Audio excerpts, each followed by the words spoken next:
Hey, Chris Jenkins, credentialed member of the media, cover the Carolina Panthers for Charlotte Vibe, a.k.a. man of the people. Love what I do. You now have a friend in the media, which is myself. Anytime you have a question about this Carolina Panthers team, just let me know, and I'll do my best to get those questions answered for you. So, great show lined up today. I'm excited about a lot of things going on today. And also, let me say this. There's been a lot of very, very good comments. Have not been able to get to them all. You guys are definitely seeing the hard work that I'm put in. I'm smiling because I appreciate that you guys acknowledge that you're enjoying it. And I got a lot of things in store for this season. So for those people that have been leaving those comments and noticing, thank you very much. We'll continue to do what we do, grind it out, and report on this Carolina Panthers team, as well as a big shout out to the family that is at home live watching right now. That should be the whole family, Mrs. Jenkins, and then who do I want to start with? I want to say Chandler. Chandler's not at the house yet. He's the one out the house. So in the house, we still have the youngest, which is Sierra, watching, as well as middle. It would now be Cyrus. Yeah, got so many kids now. I'm trying to stumble over Cyrus, who may be saying hello to me on the screen. So hey, Cyrus. And then my man, my big man, Cameron, who's trying out for middle school football. So thank you guys for watching. But hey, we've also been able to cross the 10,000 subscriber threshold. Very big deal, very, very appreciative. And I kept telling guys what, as bigger I grow, the more that we can do.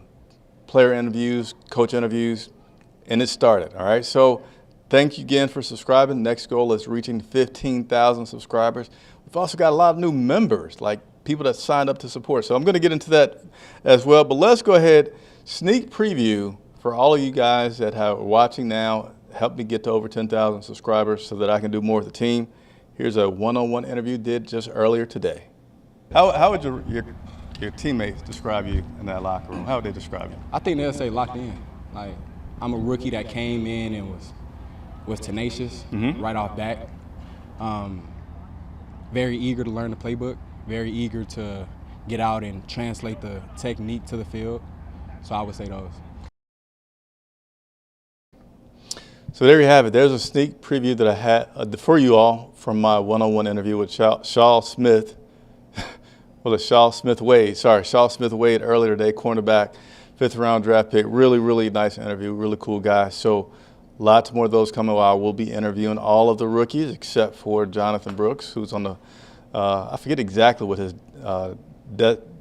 designation is, but again, thank you guys for supporting the channel, helping me grow to the 10,000 plus subscribers. So also, okay, the quick plug on becoming a member. You get special benefits as a member. I do certain videos only for those members, but also the members of the site now are already able to see that interview in full. Everybody else will have to wait till about 8 o'clock tonight for that video to come out, but the members, you get to see it first. So consider being a member. Independent media, 100% supported by you all's contributions to the channel. Allows me to do all that you see that me do, and that you guys have a voice in what I do. All right, Thomas Frisbee says, what's up? So let me, I haven't seen this guy in a while. There we go. Thomas Frisbee says, hello, Chris. Keep up the great work. Hope all is well. Cautiously optimistic about the upcoming season, but for some reason this season feels different. Thomas, appreciate you very much. Haven't seen him in a while. Glad that he's doing well. All right, so we got a few things we're going to go over today. Some transactions, unofficial injury updates. I say unofficial because the team doesn't have to give official updates about everything until the season starts. Then we're going to go over a little bit of the play-by-play. And then with the time that we have remaining, we'll get a little question and answer session going, all right? So you guys got some jokes out there. I like it, though. I like the jokes. I like the jokes. So let's go ahead and get started with a few transactions that the Carolina Panthers have been up to due to all the injuries that they have going on. So cornerback Anthony Brown was signed to the squad. That happened today. We waived cornerback Keandre Thomas. We also signed safety Clayton Isbell, and we waived tight end Curtis Hodges. So a little bit about Anthony Brown. The team added Anthony Brown after a tryout that they had with him here in Charlotte. He spent 7 seasons with the Cowboys and was most recently last year on the Steelers, 49ers, and Jets practice squad. So that's a little bit of a camp body. That's what we call that, a camp body right there that's been added. All right, and then a little bit about Clayton Isbell. He will be wearing 28, which I believe was Penny, the running back that we had that just recently retired. Isbell was with the team earlier in the offseason after being an undrafted free agent in the 2024 draft. So that's a good look at the recent transactions. So now we're going to go to what I like to call is the unofficial injury report. So this isn't going to be all-inclusive of players that have been designated that you know they're not going to be playing. But these are just players that we're noticing that aren't practicing, just standing on the sidelines, or maybe doing a little light practice dealing with some injuries, all right? So unofficial injury update for you. Tight end Tommy Tremble. Tommy Tremble, man, I didn't write down my notes properly about what he's dealing with exactly, but he will be out for several weeks. Coach wants to, take his time with some of these guys that he know will be big pivotal parts of this team. Not rushing them out there. Seasons are no longer 17 weeks. They're now 18 weeks, 17 games. Ian Thomas, he has a calf injury. It's going to take some time to heal for Ian. Coach feels like week 1 that he will be back. Shaq Thompson, you see on the list here. Shaq is dealing with a hamstring. Again, he's a veteran, knows what he's doing. They're going to continue to take their time with getting him back. Damian Lewis has been dealing with a shoulder, and they're just trying to manage that shoulder with Damian Lewis. And then you also have quarterback Andy Dalton. So, again, those are the guys unofficially that I'll be keeping track of that are dealing with some injuries right now.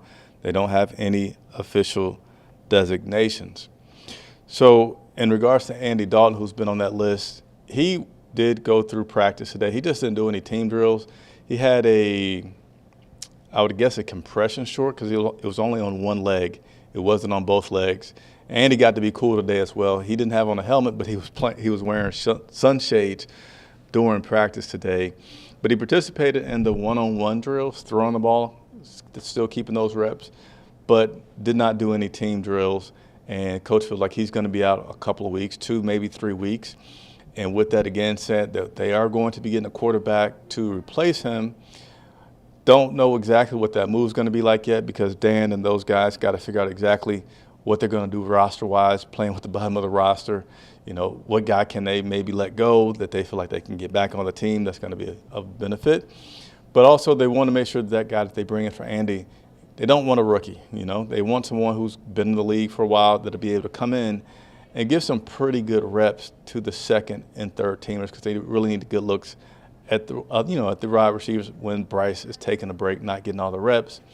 Don't want 2 guys that are Jack Plummer type guys that are really new, still learning the NFL and all the nuances of that because that guy that they bring in also needs to come in and be able to pick up the playbook pretty quickly and contribute. Other injury updates, Jonathan Brooks, who, as we all know, has not been in pads, will not be in pads anytime soon.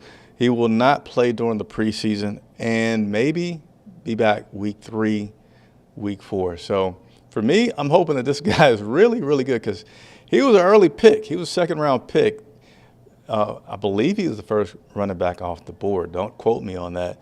And for this guy to have an injury where you're not going to see him until week 3, week 4, then to me, he must have some awesome upswing to him if you're dealing with him in that regard. So he may be put on the physically unable to perform list, which is called the PUP list, as well as DJ Wanham could start the season out on that list as well. So a bunch of little injury updates. I'm sure I might have missed one that you all may have heard about or may be curious about. Just let me know in the comments.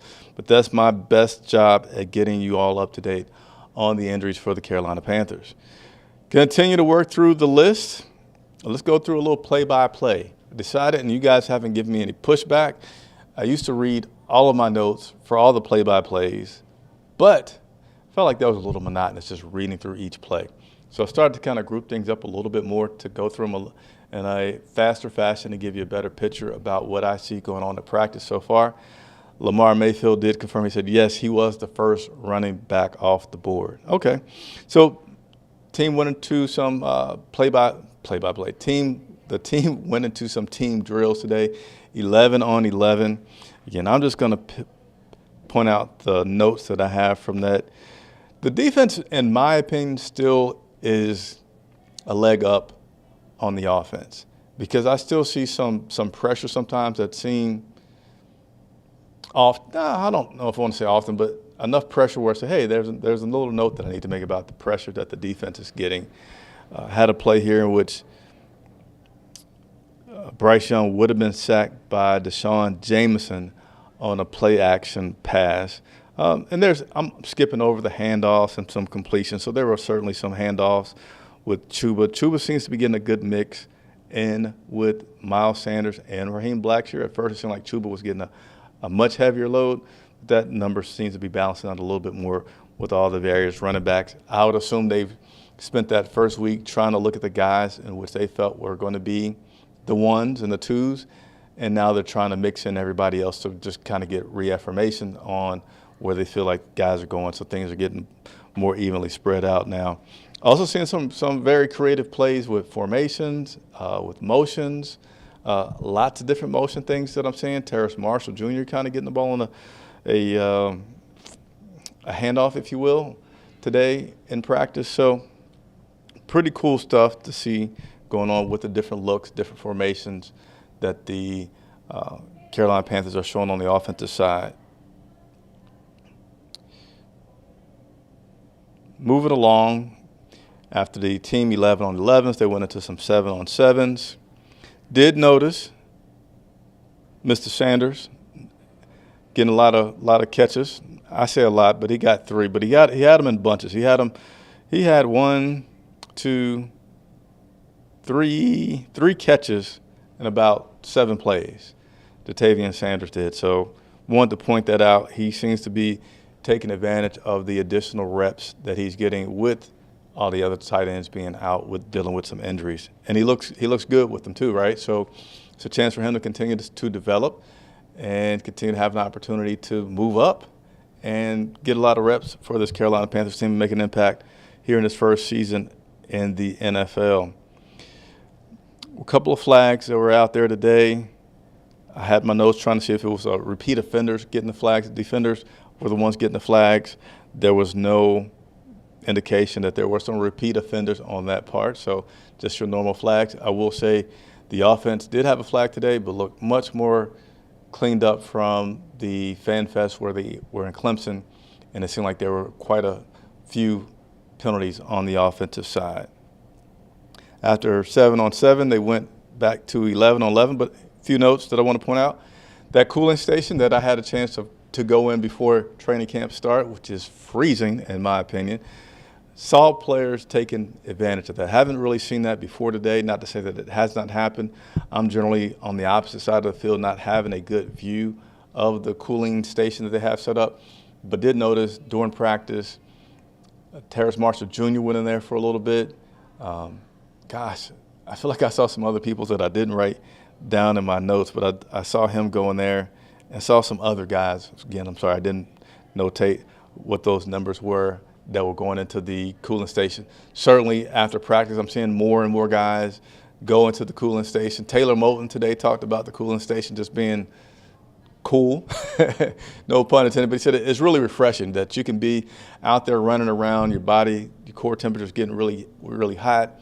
You step in there and it just kind of gives you, he said, a big breath of fresh air, just like really refreshing for them to get into. So David Tepper made a good investment. Players are really liking that cooling station. It was hot out there today. It wasn't Spartanburg hot, but today was, I would say, the most sunny and humid of practices. This is one of 7.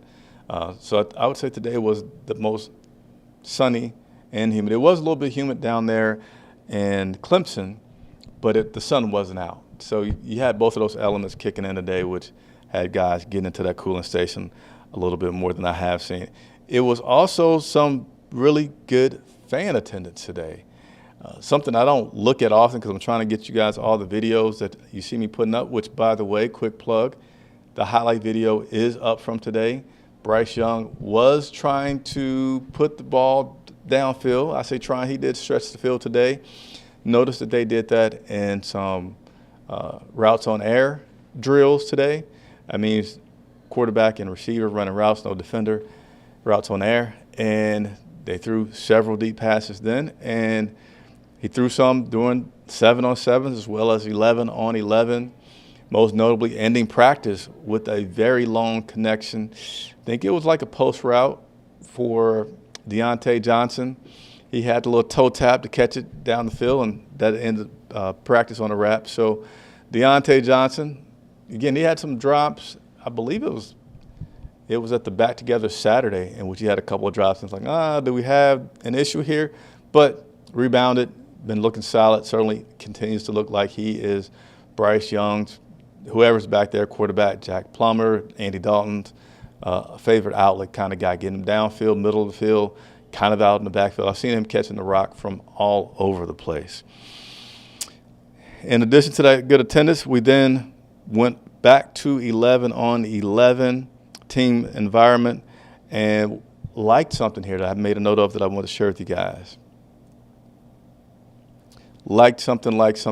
So that's something that I liked was Bryce was in the backfield, handed the ball off to Miles Sanders, and I saw a really big guy running down the field with Miles Sanders, like not just 10 yards. I'm talking about probably 20 to 30 yards down the field, something that you see on the defensive side with the Derrick Brown, right? Derrick Brown, you'll see him chasing a guy down the field, well 20, 30 yards down the field and making a tackle.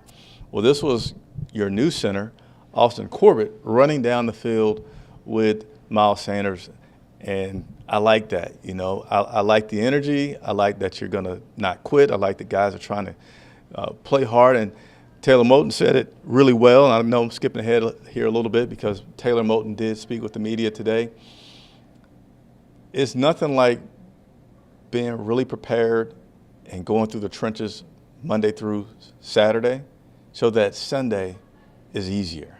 And I like it, right? So that's another observation from today. What else do I have for you? Both. Now, none of the wide receivers stood out today. And when I say stood out, it's been a few practices where a guy did several big-time things, and it really jumped out. And when I say they didn't stand out, it wasn't that anyone did bad today. Again, things are looking more balanced now, and my guess is that they as in the coaches, have seen enough where they really feel like, okay, I know where guys are going to fall, but now let's give guys some more reps, even it out, and just see how I can look at the second, third, et cetera, guys down the roster. But Jonathan Mingo and Terrace Marshall Jr. had catches today that I felt were impressive, and what was impressive about them is that they had tight coverage, they had a man over their back, it was heavily contested. It wasn't a ball that was just right there at the chest. They had to make a little effort to catch that ball. And with all that's going on that I'm describing, they were able to bring the ball in, continue to run down the field successfully instead of bobbling it, dropping it, falling to the ground, losing their balance. So continuing to like what I'm seeing with both Marshall and Mingo. Certainly going to add those guys to my list of people to talk to one-on-one. But first, I got to get through all these rookies, and then we'll get into some more one-on-ones with some of these guys that I feel are sticking out and you all would like to see here with me on the broadcast.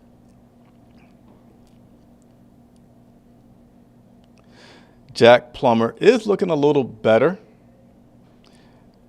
and I would assume that that's due to the reps that he's now getting. That's something that I said before. He doesn't get a lot of reps, and he's playing with third, fourth, string kind of guys. So starting with what's today? I forget my days. I'm at practice so much, but whatever day Fan Fest was down in Clemson, he's getting more reps, and he is looking better. But got a ways to go. But I do want to report that Jack is showing some improvement with the additional reps that he is getting.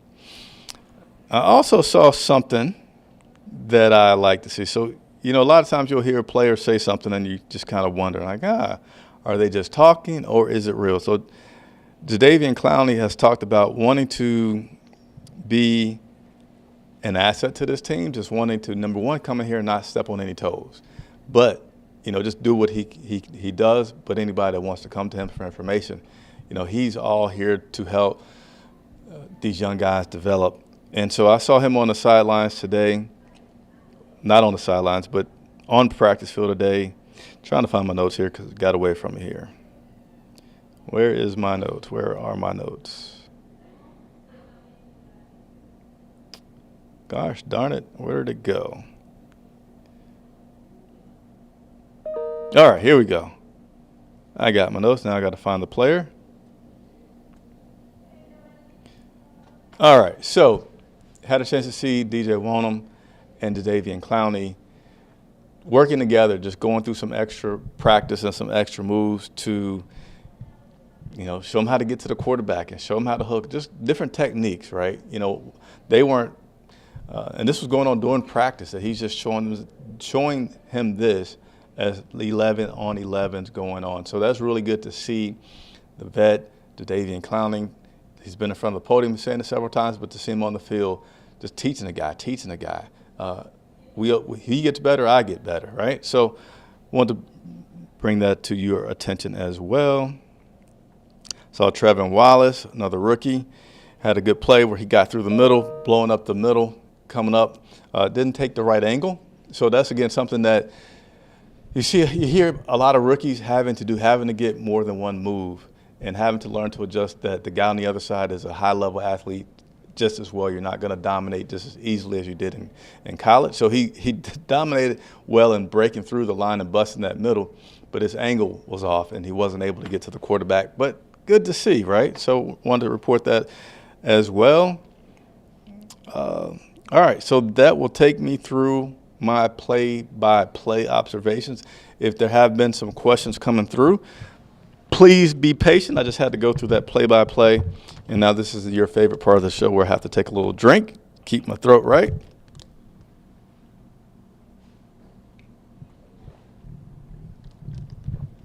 If anybody wants to become a member doing this show, there should be a link near the bottom where you can become a member. Again, members do get some special privileges from others, such as seeing videos before they come out, as well as special acknowledgement anytime you sign on and leave a comment during one of the broadcasts and other videos that I'll do for those members. So consider doing that.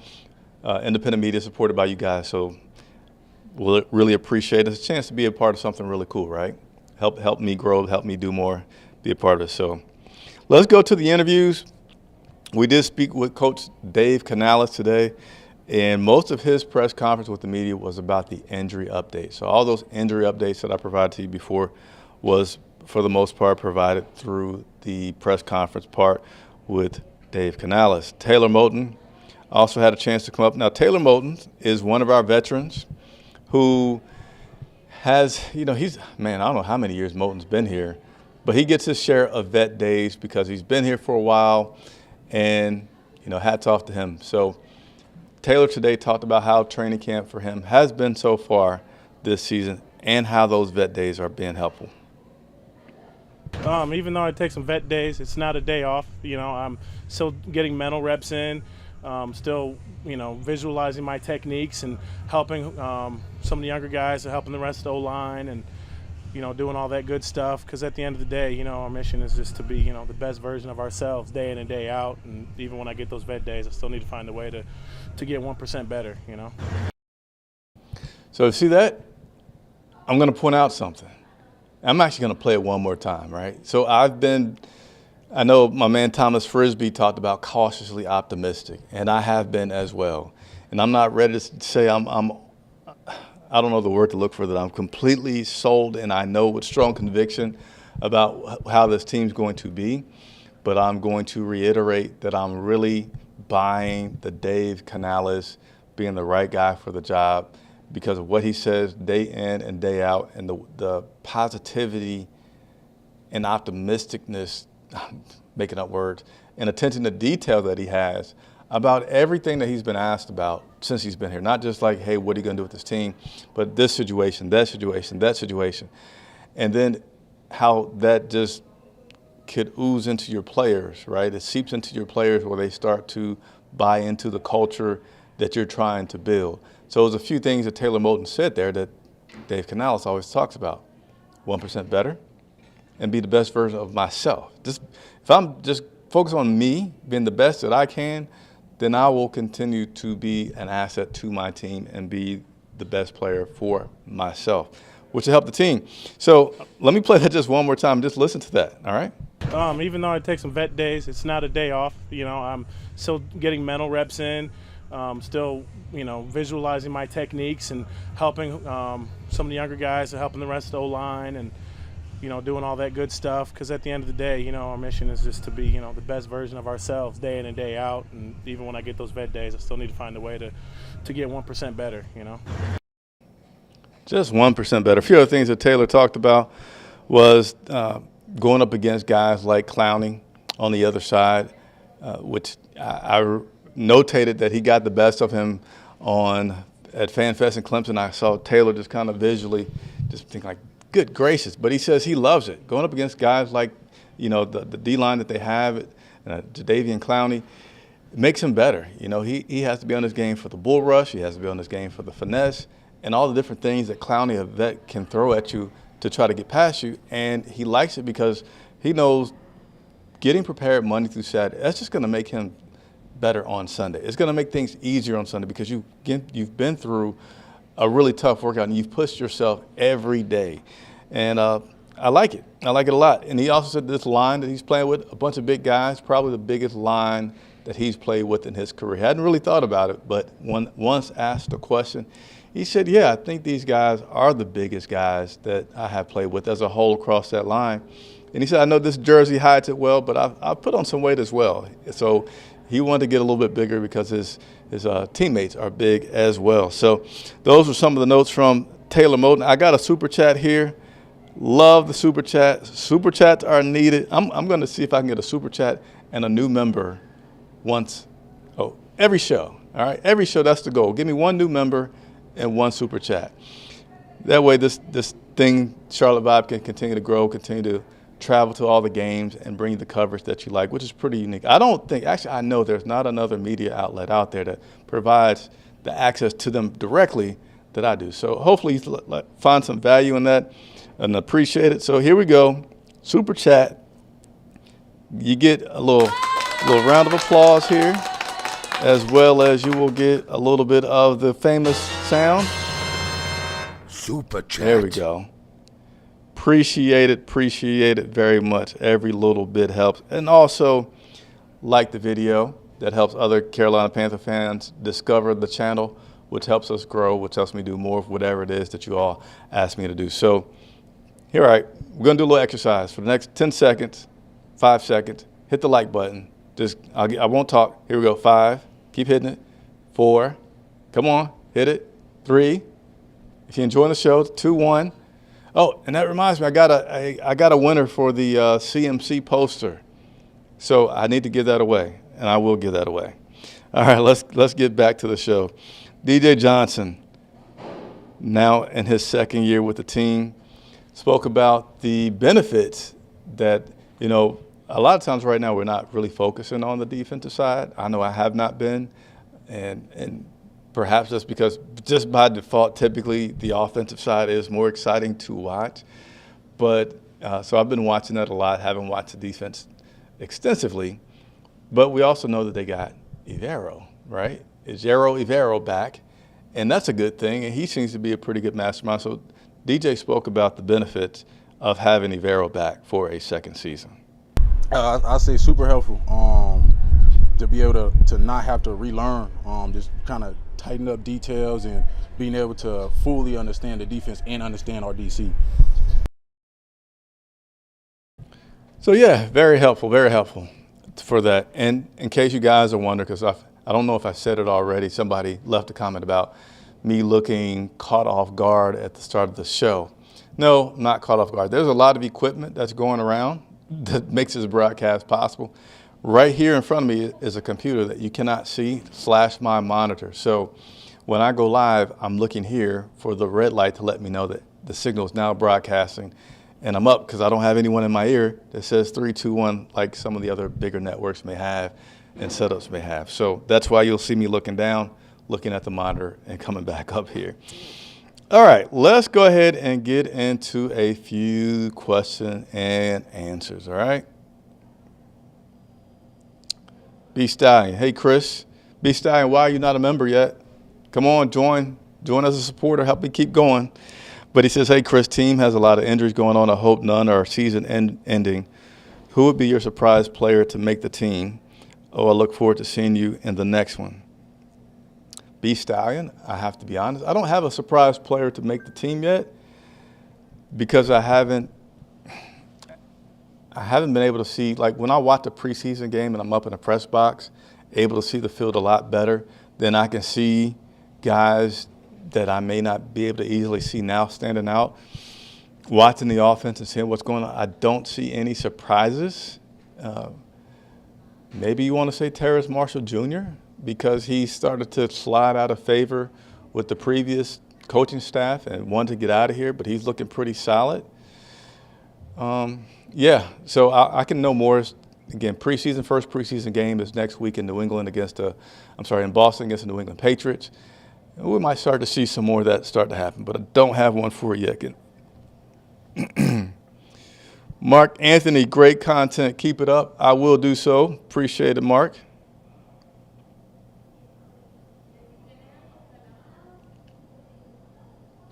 See what else we got here. Overcast, humid, and heat. Summers in Carolina.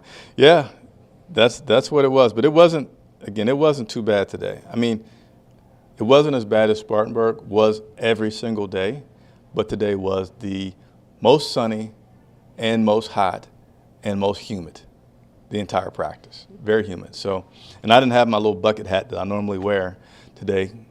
Go figure, the sunniest day, and I don't have a hat, but made it through it, and we'll continue to make through it. All right, I feel like I got through everything pretty good there. Appreciate you much. Tomorrow we will be back at it.